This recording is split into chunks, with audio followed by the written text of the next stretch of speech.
While I was wondering about it all, M. Hamel mounted his chair, and in the same grave and gentle tone which he had used to me, said, तो कहता, while I was wondering about it all, जबकि मैं इस सब के बारे में, यानी जो जो पीछे हमने पढ़ा कि किस तरह से ये बड़े दौड़ के आ गया और अपने क्लासरूम में बैठ गया, और पहले अभी इसको सांस ही फूला हुआ था, जब थोड़ा सा इसको कंफर्टेबल महसूस हो गया तो उसके बाद उसने आसपास देखा, तो बाकी लोगों को भी देखा और अपने टीचर को देखा, खास स्पेसिफिक किसी कपड़े पहने हुए था वो, और कुछ बूढ़े लोग भी इसके क्लासरूम में बैठे हुए थे पीछे। तो अभी अभी ये इन यही इसने कहा, while I was wondering about it all, जबकि इस तमाम के बारे में मैं सोच ही रहा था। M Hamel, M Hamel, M Hamel कौन है, पता है कौन है? कोई बता सकता मुझे एम हैमल कौन है? टीचर है। कम से कम इतनी चीजें तो याद रखना कि ये कौन कौन है। M Hamel mounted his chair, यानी कि अपनी कुर्सी में बैठ गया। वैसे मोटेड का मतलब होता है जनरली सवार हो जाना। जब हम किसी चीज पर सवार हो जाते हैं तो उसके लिए वो वर्ड यूज किया जाता है मोटेड। यहाँ इसने कुर्सी पे बैठने के लिए इसको इस्तेमाल किया है। तो एम हैमल अपनी कुर्सी में बैठ गया, and in the same grave and gentle tone, और उसी ग्रेव और जेंटल टोन में, और उसी मतलब संजीदा और नरमी वाले अंदाज में। ग्रेव का मतलब होता है सीरियस, संजीदा किस्म का, और जेंटल का मतलब है नरमी से। टोन, टोन मतलब जिस अंदाज से वो बात कर रहा है। वैसे अगर टेक्निकली देखा जाए, टोन का मतलब होता है एक ही फ्रीक्वेंसी वाली जो आवाज आती है ना, sound in a one specific frequency, उसको कहते हैं टोन। लेकिन टोन से दूसरा मतलब होता है अंदाज, बोलने का अंदाज। तो यहाँ उसी सेंस में है। तो कहता है in the same grave and gentle tone, उसी से ग्रेव और जेंटल टोन में, उसी संजीदगी से और बहुत नरमी से, जैसे उसने पहले भी कहा था इसको कि जाओ और अपने सीट ले लो, हम तो शुरू कर रहे थे तुम्हारे बिना ही। ये हमने अभी पीछे पढ़ा इसको। तो उसी अंदाज में अब ये दोबारा बोल रहा है, which he had used to me, जो उसने पहले इसके साथ यूज की थी। सेड, अब इसने कहा, एम हैमल इसको कह रहा, my children, this is the last lesson I shell give you. इसी को नहीं कह रहा, पूरी क्लास को कह रहा। My children, this is the last lesson I shell give you. कहता है माय चिल्ड्रन, मेरे बच्चों, this is the last lesson I shell give you, ये है आखिरी लेसन जो मैं तुम्हें देता हूं। यानी लेसन समझाता है।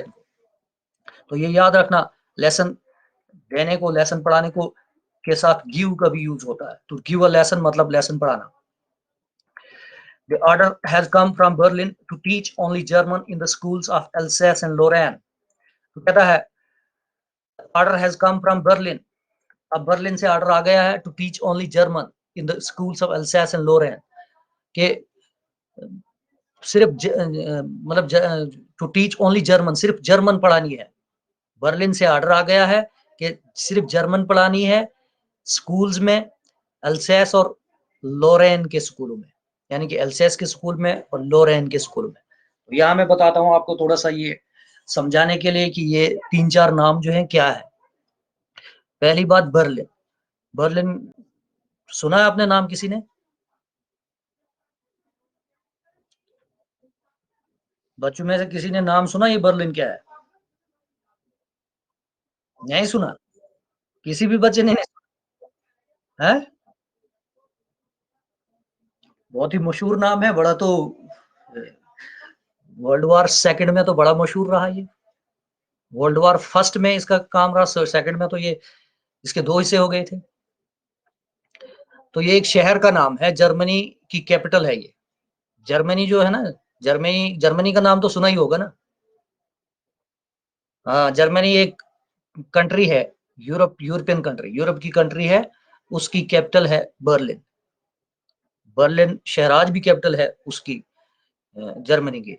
तो वहां से ऑर्डर आ गया। बर्लिन से ऑर्डर आने का मतलब है जर्मन गवर्नमेंट ने ऑर्डर किया है, यानी कि जर्मन गवर्नमेंट ने ऑर्डर किया। एक्चुअली ये प्रूशियन वॉर पढ़ रहे हैं ना, प्रूशियन वॉर में क्या हुआ कि उन्होंने अटैक कर दिया फ्रांस पर, और फ्रांस के कुछ इलाके पर उन्होंने कब्जा कर लिया है।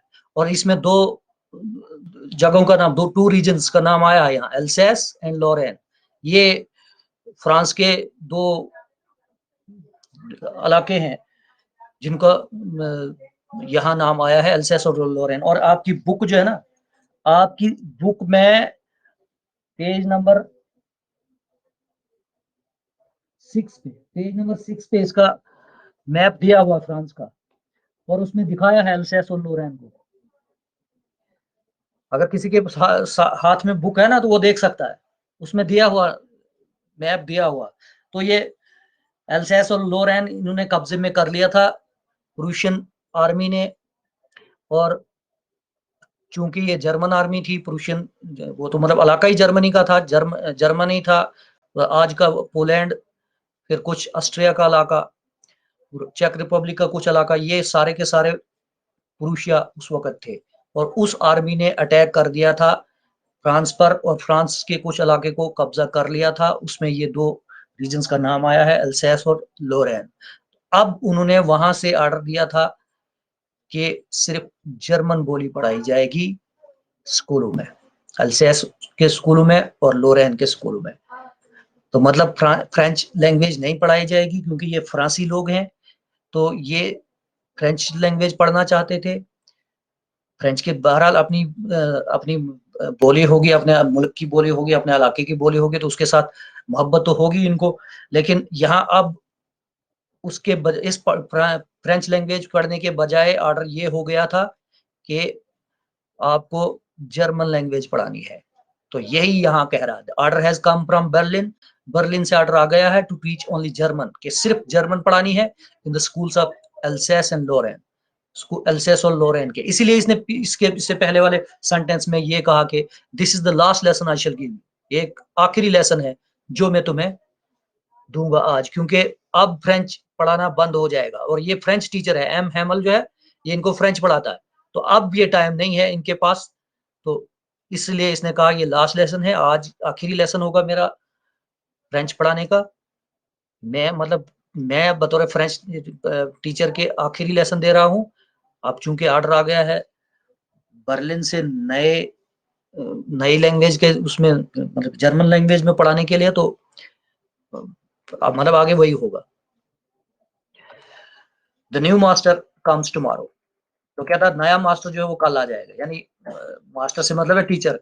The new master comes tomorrow, तो नया मास्टर कल आ जाएगा। This is your last French lesson, ये आपका आखिरी फ्रांसी लेसन होगा। फ्रेंच लेसन मतलब फ्रांसी जबान का lesson.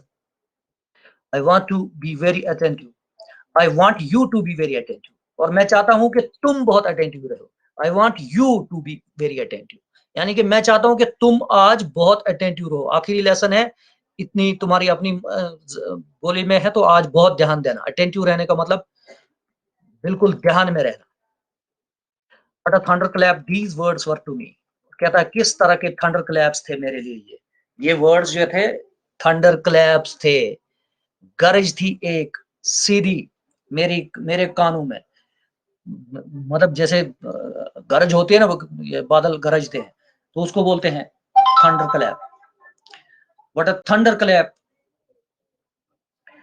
These words were to me, यानी कि एक धमाका आ गया इसको, एक धमाका पड़ गया इसको ये बात सुनने पर के ये आखिरी लेसन होगा फ्रेंच लैंग्वेज का। और इसको अपनी जबान से बहरहाल प्यार तो था ही। Oh the wretches, oh the wretches, that was what they had put up at the town hall। अब ये इसको एहसास हो गया कि ये टाउन हॉल के पीछे वो आर्मी जो थी वहां पर पड़ी क्यों थी, ये हमने लेसन में पीछे पढ़ा। तो जब आदमी बहुत दुखी होता है ना, कोई दुख का इजहार करना होता है, तो रेचेस का वर्ड यूज किया जाता है। रेच होता है बेसिकली किसी चीज का खस्ता हाल होना, बुरा हाल होना। लेकिन ये बोलचाल की बोली में मतलब कहने में ये ऐसे भी कहा, जब ये कहा जाता उह द रेचेस, तो इसमें जब आदमी बहुत दुखी होता, कोई दुख भरी बात करता है, तो उस वक्त ये वर्ड्स यूज किए जाते हैं, ओह द रेचेस। तो यहां भी वही कह रहा है, that that was the that was what they had put up at the town hall. कहता है यही वजह थी, ये वो बात थी कि उन्होंने पुट अप किया था टाउन हॉल पर उन्होंने पुट अप किया था और ये हमने पढ़ा कि 100 मील के पीछे टाउन हॉल के पास जो है वो ड्रिल कर रहे हैं आर्मी वाले। तो यही कह रहा है ये कि उन्होंने पुट अप क्यों किया था, वहाँ क्यों ठहरे हुए थे। माय लास्ट फ्रेंच लेसन, और देखो French my last French lesson के आगे मार्क ऑफ एक्सक्लेमेशन है, मार्क ऑफ एक्सक्लेमेशन। कोई बता सकता मुझे ये क्या मतलब होता है मार्क ऑफ एक्सक्लेमेशन का? वैसे आपके पंक्चुएशन भी आपके सिलेबस में है।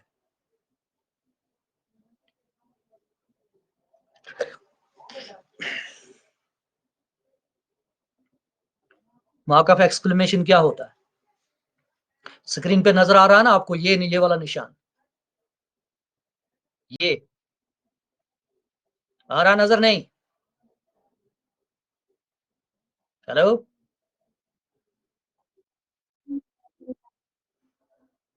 तो क्या होता है मार्क ऑफ एक्सक्लेमेशन?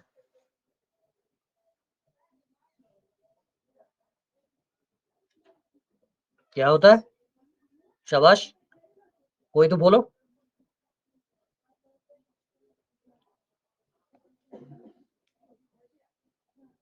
नहीं पता? ये पंक्चुएशन, हाँ वो तो मैंने पहले ही इधर से ही कहा, ये पंक्चुएशन मार्क है। जितने भी निशान है, जैसे ये कामा है, देखो मैं बताता हूँ और भी मार्क्स हैं यहाँ तो भरे पड़े हैं, यहाँ सेमी कोलन है, ये इधर कामा है, ये इधर फुल स्टॉप है, ये बीच में डैश है, यहाँ फिर कामा है, यहाँ फिर मार्क ऑफ एक्सक्लेमेशन है, नीचे फिर मार्क ऑफ एक्सक्लेमेशन है, कई जगह है, ये एपोस्ट्रॉफी एस है, एपोस्ट्रॉफी है ऊपर, एस इसके साथ में है। इस तरह से कई जो पंक्चुएशन के मार्क्स यूज किए जाते हैं, जहाँ जिस चीज की जिस तरह की होती है वो हमें यूज करना पड़ता है। तो खैर वो तो है, बड़े मार्क्स हैं पंक्चुएशन के, लेकिन इनमें से एक ये खास मार्क है पंक्चुएशन वाला, ये एक्सक्लेमेशन वाला, मार्क ऑफ एक्सक्लेमेशन। क्या होता है ये, किस लिए यूज किया जाता है? और मैंने कहा ना ये आपके सिलेबस में है, आपको पता होना चाहिए, आपको खुद यूज करना आना चाहिए, कहाँ यूज कर किया जाता है इसको।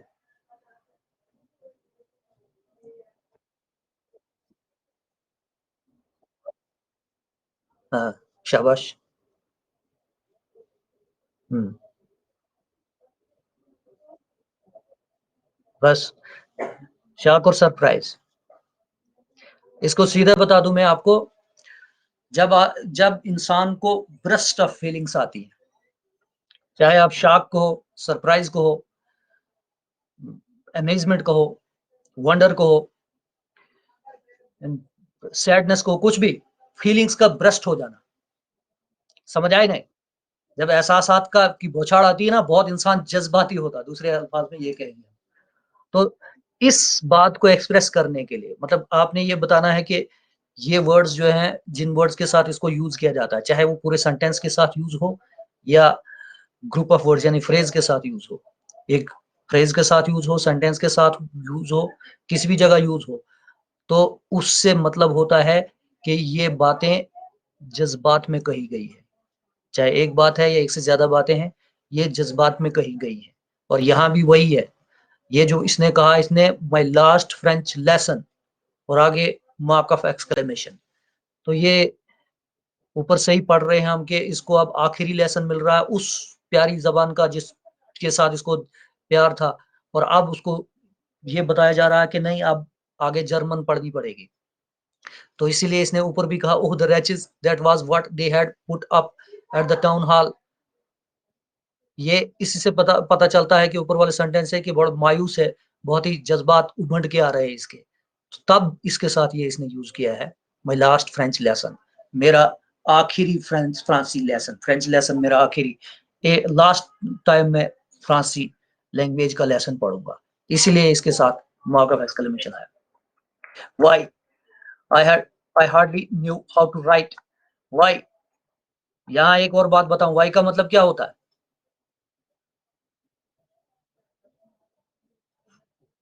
व्हाई का मतलब है, क्यों?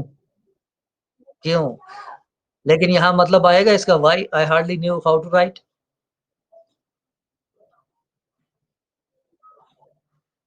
यहाँ मतलब नहीं आएगा, ये मैं बोलूँगा आपको। वाई यहाँ एक कोलोकियल एक्सप्रेशन है, यहाँ आप इसकी ट्रांसलेशन करना शुरू करोगे तो मतलब नहीं आता। ये बोलचाल की बोली में कई बार इंसान जो है बोलता है व्हाई, आह, हाउ, कुछ भी। तो ये यहाँ व्हाई जो है ना एक कोलोकियल टर्म है, बाकी मतलब में इसको लेना नहीं चाहिए। यहाँ से आगे सेंटेंस का मतलब लो तो आपको ज़्यादा सीधा समझ में आ जाएगा। I hardly knew how to write, मैं मुश्किल से ही जानता था कि कैसे लिखना है। यानी कि फ्रेंच लैंग्वेज इसको छूट रही है, इसीलिए इसके साथ फिर मार्क ऑफ एक्सक्लेमेशन है। तो फ्रेंच लैंग्वेज इससे छूट रही है तो और कहता ओह मुझे तो मुश्किल से ही मैं जानता था कि कैसे लिखना है, यानी फ्रांसी लैंग्वेज अभी मुश्किल से मुझे लिखना आती थी, लेकिन अभी वो छूट रही है। I should never learn any more, अब मैं मजीद कभी नहीं सीखूंगा, अभी कभी नहीं सीखूंगा, यानी फ्रांसी लैंग्वेज छूट रही है तो ये सारी दुख भरी बातें। आई मस्ट स्टॉप देयर, मुझे बस यहीं रुकना पड़ेगा, जहां जितनी सीखी है बस वहीं तक रुकना, आगे सीख नहीं सकता है। देन देन यानी कि जहां पड़ा हुआ वहीं पर। Oh how sorry I was for not learning my lesson, अब ये इसकी उसको पीछे वाली बातें भी अ, याद आ रही हैं। Oh how sorry I was for not learning my lesson. आगे वैसे इसने दो चार चीजें कही हैं आगे, फॉर सीकिंग बर्ड्स एग्स और गोइंग स्लाइडिंग ऑन द सार। ये oh how sorry sorry I was for not learning my lesson.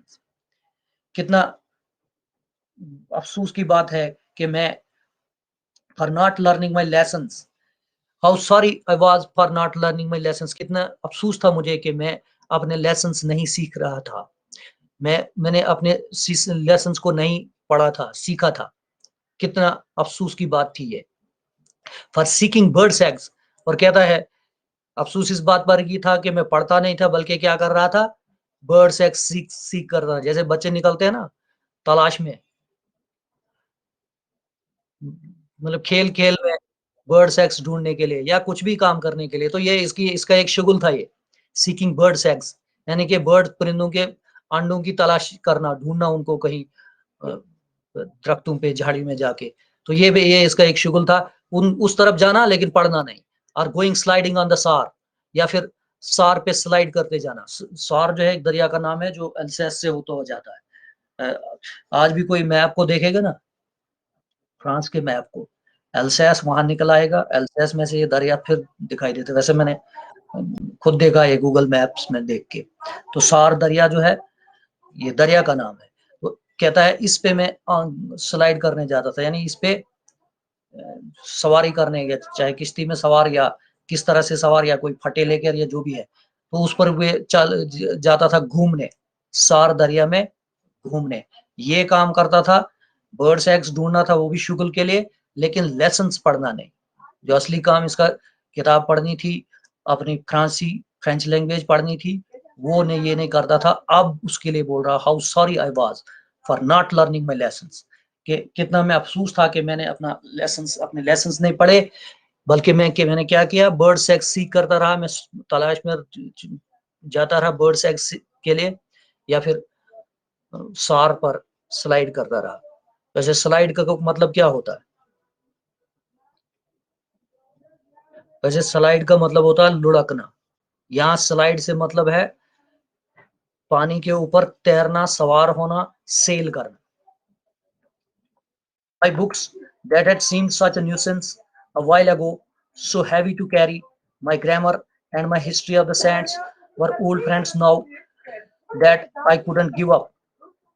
तो कहता my books, मेरी किताबें, that had seemed such a nuisance a while ago, मेरी किताबें जो कि मुझे लगती थी एक न्यूसेंस हैं, थोड़ा अरसा पहले, एक while ago, एक थोड़ा अरसा पहले वो किताबें मुझे लगती थी अ न्यूसेंस, यानी कि थोड़ा अरसा पहले वही किताबें, जो इसकी किताबें स्कूल के बच्चों के पास किताबें होती है ना, तो उन किताबों के बारे में कहा जो इसकी अपनी किताबें हैं।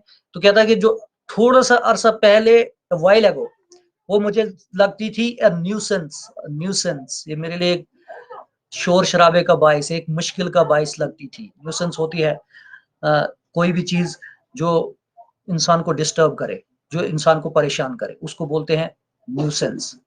जैसे बड़ा मशहूर है आजकल, कहा जाता है mobile phones are a nuisance nowadays. बहुत मशहूर है ये बात कही जाती है, mobile phones are a nuisance nowadays. आप कहीं भी हो, बड़ी सीरियस किस्म की मीटिंग चल रही है तो किसी का फोन बजता है, आप कहीं इबादत कर रहे हो तो फोन बजता है, कुछ भी बहुत जरूरी पढ़ाई हो रही है आपकी तो फोन बज रहा है। तो इस तरह से क्या है, मोबाइल फोन्स भी न्यूसेंस हो गए हैं। किसी भी वक्त ये इसकी घंटी बज जाती है तो इंसान डिस्टर्ब हो जाता है, तो इसलिए मोबाइल फोन को भी कहा जाता है न्यूसेंस है ये। तो अब इसकी किताबें जो कि इसको अभी थोड़ी देर पहले लगती हैं कि ये इसके लिए न्यूसेंस है, क्योंकि बच्चे को ज्यादा दिलचस्पी नहीं होती पढ़ने से, तो इसलिए किताबें जो है ना न्यूसेंस महसूस होती हैं।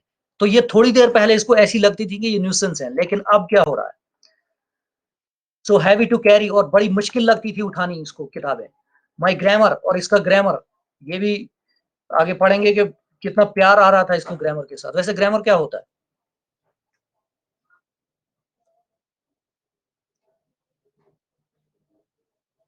ग्रामर क्या होता है?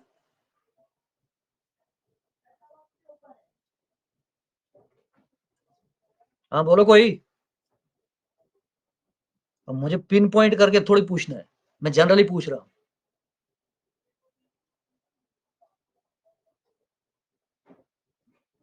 हम्म।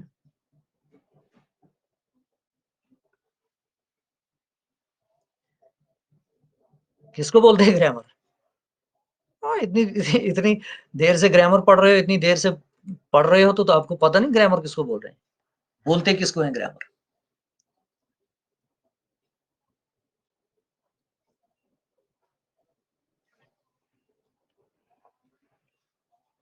शाबाश।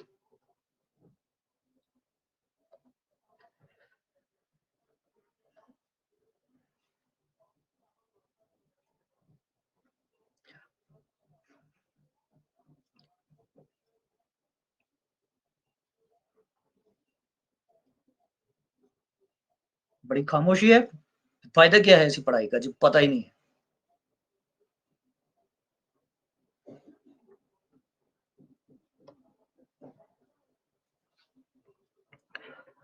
खैर छोड़ो, मैं बताता हूँ इधर से। कोई भी लैंग्वेज जो है ना, कोई भी बोली, कोई भी जबान, वो एक खास स्ट्रक्चर के हिसाब से होती है। कोई भी बोली है ना, कोई भी any language in the world, वो उसका एक खास स्ट्रक्चर होता है।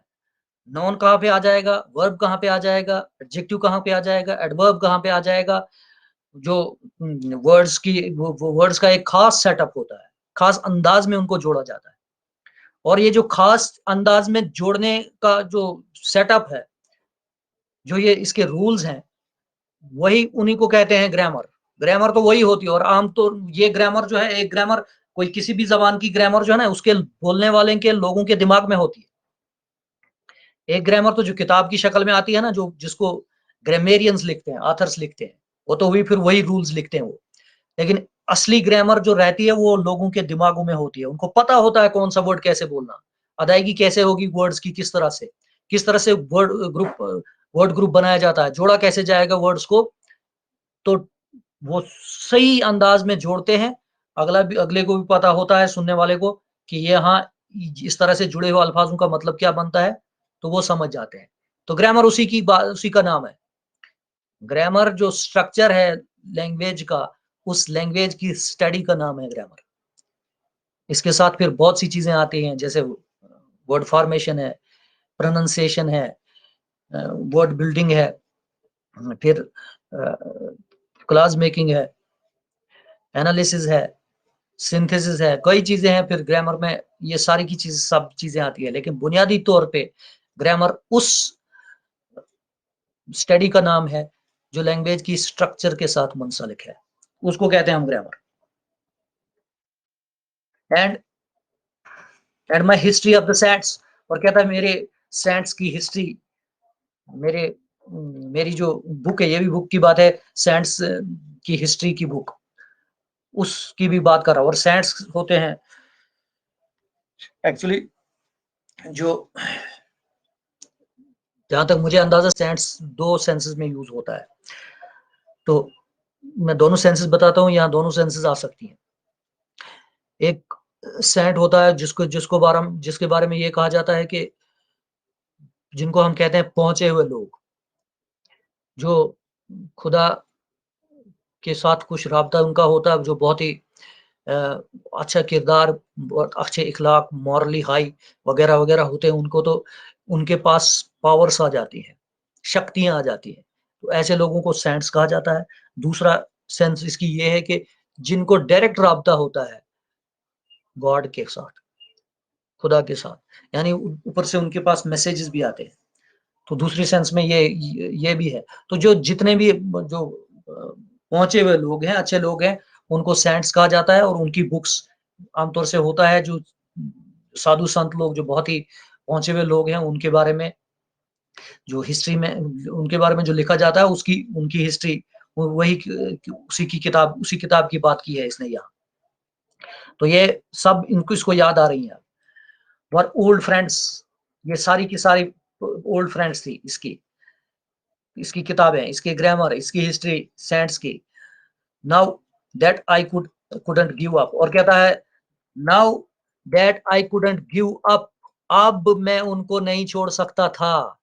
ये सारी किताबें पहले न्यूसेंस दिखती थी उसको, बुरा लगता था इसको कि ये अ, है मुश्किल है मेरे लिए किताबें पढ़ना वगैरह-वगैरह, स्टूडेंट के लिए तकलीफ होती है ना, तो बहुत हैवी हो रही थी इसको कैरी करना, उनको उठाना, बस्ता, पीछे अपने बैग चला के चलना। तो ये सारा का सारा इसको बुरा लग रहा था पहले, थोड़ी देर पहले, लेकिन अब ये सब इसको लगता है कि मैं नहीं छोड़ सकता इसको, that I couldn't give up, कि मैं नहीं छोड़ सकता इसको। गिव अप होना, छोड़ देना किसी को चीज़ को तर्क करना, उसको कहते हैं give up. And M Hamel 2 और एम हैमल भी, यानी कि एम हैमल जो टीचर था इसको अब उसके साथ भी प्यार आ रहा। The idea that he was going away, और ये ख़्याल कि वो जा रहा था, अब आ रहा है इसको, इस टीचर की भी कदर आ रही है कि वो जा रहा था बेचारा। अब ये ख़्याल कि वो जा रहा था, that I should never see him again, कि मैं उसको दोबारा नहीं देखूँगा, क्योंकि वो जा रहा है, एल्सेस को ही छोड़ के जा रहा है। स्कूल को नहीं बल्कि एल्सेस को छोड़ के जा रहा है। तो ये कि मैं अब उसको नहीं देखूँगा, ये भी अफ़सोस हो रहा है इसको। Made me forget all about his ruler and how cranky he was. और कहता है इस तमाम ने, ये जो अब इसको ख़्याल आ रहा है कि एम हैमल के बारे में कि ये वो भी जा रहा है और हमेशा के लिए जा रहा है, तो मैं नहीं देख सकता हूँ उसको दोबारा। तो इससे इसको भूल गया इसका रूलर वही हमने ऊपर पढ़ा इसको, इसके हाथ में एक रूलर होता था, रूलर मतलब छड़ी, रूलर होता है एक लंबा-सा रूल, जो एक्चुअली स्केल होती है, उसको उस पर स्केल्ड होता है सब कुछ लिखा हुआ। तो रूलर से मतलब है यहाँ छड़ी इसकी। तो इसके हाथ में जो छड़ी थी, वो भी अब इसको भूल गई, and how cranky he was, और वो कितना क्रैंकी था ये भी भूल रहा था इसको। क्रैंकी मतलब इरिटेबल, जो एकदम अ, मतलब बदमिज़ाज, ये चिड़चिड़ा। वो कितना 1 मिनट में 1 मूड होता था उसको, 1 मिनट में दूसरा मूड बनता था, इसके टीचर का। ये सब भूल रहा है इसको अब, कि वो ये टीचर इसका 1 मिनट में मतलब अच्छा होता था इसके साथ, तो 1 मिनट में इसका मूड बिगड़ जाता था, बुरा बुरा हो जाता था। तो इसी के लिए इसने वर्ड यूज़ किया है क्रैंकी। तो कितना क्रैंकी ये था ये भी भूल रहा है इसको। ये सब भूल गए, made me forget all about his ruler and how cranky he was. Forget हो रहा है इसको कि उसकी छड़ी भी और उसके क्रैंकी बिहेवियर के बारे में इसको भूल रहा है अब, इस वक़्त मिस एम हैमल के जाने के वक़्त। Poor man, it was in honor of this last lesson that he had put on his fine Sunday clothes. Poor man, अब अब एम हैमल के साथ इसको हमदर्दी आ रही है ना, जज़्बाती हो रहा है इस एम हैमल के साथ ये, अपने टीचर के साथ, तो इसी के लिए इसने वर्ड्स यूज़ किए हैं पुअर मैन। पुअर मैन, वैसे पुअर का मतलब क्या होता है?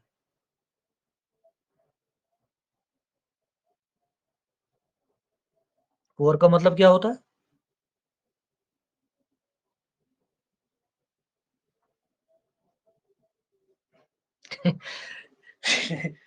ये भी नहीं आए तो फिर क्या आना है? पुअर मैन किसको बोलते हैं? गरीब। हाँ, कोई और भी तो बोल सकता है मुझे। पुअर का मतलब गरीब ही होता है या और भी कुछ है? कोई और बोल सकता है?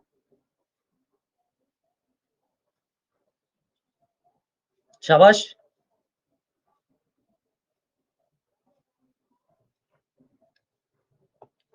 यहाँ मतलब आ सकता है इसका पुअर मैन का मतलब गरीब आदमी। पुअर मैन का मतलब फिर होना चाहिए गरीब आदमी। ये वैसे एम हैमल के लिए लिखा हुआ है। पुअर का मतलब गरीब नहीं होता है, सिर्फ खाली गरीब ही नहीं, इसका दूसरा मतलब ये है जिसको हम यूज करते हैं बेचारे की सेंस में, बेचारा आदमी। ये एम हैमल के लिए कहा इसने, बेचारा एम हैमल, उसी के लिए, उसके लिए जज्बाती बात में, अंदाज में बोल रहा है पुअर मैन, बेचारा मैन, यानी कि बेचारा M Hamel. It was in honor of this last lesson that he had put on his fine Sunday clothes. It was in honor of this last lesson कि ये in honor of this last lesson था, ये इस आखिरी lesson के एजाज में था, honour में था। ऑनर मतलब एजाज, मर्तबा, इज्जत।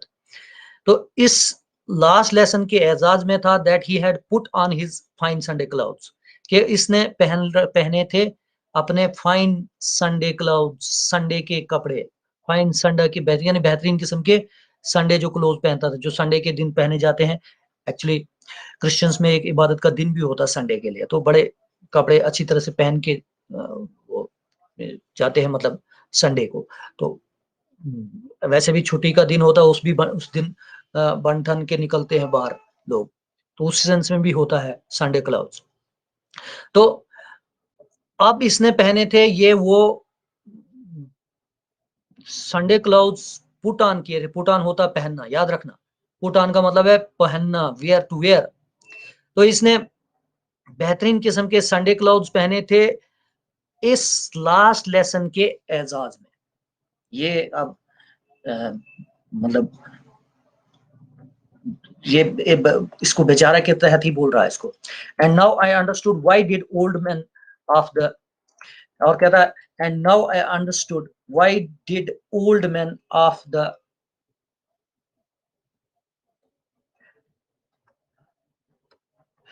Village were sitting there in the back of the room. और कहता है एंड नाउ आई अंडरस्टूड, और अब मैं समझ गया व्हाई डिड ओल्ड मैन, कि बूढ़े लोग क्यों बूढ़े लोग old man of the village were sitting there in the back of the room, वो बैठे हुए थे कमरे के पीछे। वो अभी हमने पीछे पढ़ा कि वो पिछले बैक बेंचेस पे बैठे हुए थे कमरे में, इसी यानी इसके क्लासरूम में। बाकी लोग भी, उस अल्सेस के बूढ़े लोग, उसमें ओल्ड मास्टर था, ओल्ड मेयर था, ओल्ड हाउसर था, ये पढ़ा हमने। ओल्ड ने farmer mayor, farmer post master वगैरह वगैरह पढ़ा नहीं। तो इस तरह के लोग जो बैठे हुए थे, ये अब इसको समझ में आ रहा था कि क्यों वो बैठे हुए थे। और ये याद रखना, ये डिड से है, पास्ट टेंस में है। Why did old man of the village, क्यों जो बूढ़े लोग विलेज के were sitting there in the back of the room, वो बैठे हुए थे बैक ऑफ द रूम में, यानी कि कमरे के पीछे, यानी कि क्लासरूम में पिछले बेंचेस पर। It was because they were sorry too, और वजह ये थी कि वो भी सॉरी थे, उनको भी अफसोस था। That they had not gone to school more, कि वो ज्यादा देर तक स्कूल नहीं गए थे, यानी कि उनको भी पढ़ाई का दुख हो रहा था लास्ट में। क्योंकि अब ये एक्चुअली ये कहानी हमें बताती है कि किस तरह से जब एक कंकरर आता है ना, एक फतह करने वाला, एक वॉरियर, एक कंकरर, एक दूसरी मतलब एक कौम को जब शिकस्त लगती है, तो उसका जो फतह करने वाला, उसको जो डिफीट देने वाला जो होता है, तो क्या फिर उनकी पोजीशन हो जाती है ऐसे लोगों की जो हार जाते हैं। ये स्टोरी में ये बच्चे की जबान से ही पता चलता है कि फिर क्या होता है, किस तरह से इनको रोका गया है कि अब तुम्हारी जबान में पढ़ाई नहीं होगी, अब तुम्हारी जबान पढ़ाई नहीं जाएगी, अब जो कंकरर है, जो फतह करने वाला है, उसी की जबान बोली जाएगी, उसी की जबान पढ़ाई जाएगी। तो वो ये एहसास आता है इस कहानी से।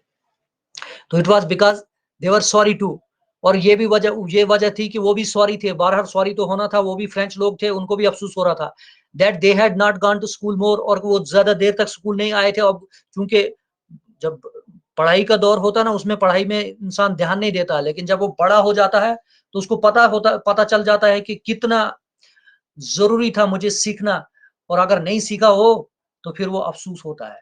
फिर ये सेंटेंस उसी अंदाज में, that they had not gone to school more, कि वो ज्यादा स्कूल नहीं गए थे, यानी कि उन्होंने भी ज्यादा नहीं सीखा था फ्रेंच लैंग्वेज को, पढ़ना काफी, समझना उस जबान को, उसकी ग्रामर समझना, वो उन्होंने भी नहीं किया था। अब उनको भी अफसोस हो रहा था। Was their way of thanking our master for his 40 years of faithful service and of showing their respect for the country. That was theirs no more. और कहता है it was their way of thanking our master, और ये उनका अंदाज था, वे थी, उनका अंदाज था thanking our master, हमारे मास्टर को शुक्रिया करने का, for his 40 years of faithful service, उसके 40 साल की फेथफुल सर्विस के लिए, उसके 40 साल की वफादारी की खिदमत के लिए, फेथफुल सर्विस, यानी 40 साल इसने पढ़ाया था उस स्कूल में, एलसीएस के स्कूल में 40 साल की सर्विस की थी उसने उस स्कूल में, इसके इनके टीचर ने, हेमल ने। तो ये अब एक अंदाज था इनका, इन बूढ़े लोगों का उस शुक्रिया के लिए करने का अंदाज, कि तुमने बहुत ही फेथफुल सर्विस अंजाम दी है, ये उनका अंदाज था। हालांकि उन्होंने भी ज्यादा सीखा नहीं है इस लैंग्वेज को, लेकिन अब वो शुक्रिया अदा करने आ रहे हैं अपने टीचर को, कि किस तरह से 40 साल तक उसने पढ़ाया, end of showing the respect for the country. और उनका ये भी अंदाज था कि अपनी कंट्री के साथ वो रिस्पेक्ट दिखा रहे थे, क्योंकि अब ये गुलाम हो गए थे, प्रूशियन आर्मी ने इन पर वो कंकर कर दिया था इनको। तो अब ये वो दुखी थे उस अंदाज में, तो अपनी कंट्री के लिए जो रिस्पेक्ट शो कर रहे थे, वो भी एक अंदाज था यहाँ स्कूल क्लासरूम में आके अपने टीचर को थैंक करना। दैट वाज देयर्स नो मोर, अब ये उनकी कंट्री नहीं थी, ये कंट्री के लिए लिखा गया है। दैट वाज देयर्स नो मोर, ये कंट्री अब उनकी नहीं थी, ये कंट्री के लिए है। दैट वाज देयर्स नो मोर, ये अब उनकी नहीं थी, देयर्स नहीं थी, यानी कि उनकी, इन लोगों की भी नहीं थी। बस बहरहाल वो तो रूशन आर्मी ने उस पर कब्जा कर लिया था, तो ये अब उसी आर्मी की थी। तो मेरे ख्याल से अब हम कल पढ़ते हैं यहाँ से आगे। अब हो सकता है मैं वीडियो वीडियो करूँ इसके लिए। तो बाकी कोई सवाल तो नहीं करना है इसके बारे में, पूछना किसी ने, कोई पूछना है किसी ने, कोई भी सवाल है जो पढ़ा हमने या कल पढ़ा था तो पूछ सकता है। सवाल वैसे पूछने चाहिए जो भी कोई डाउट हो तो नहीं तो मैं खत्म करता हूँ क्लास को।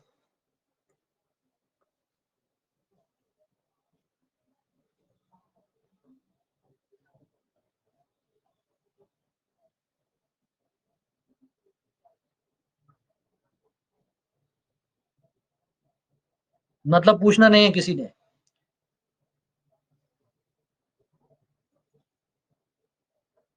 सो थैंक यू, कल देखते हैं अब आगे।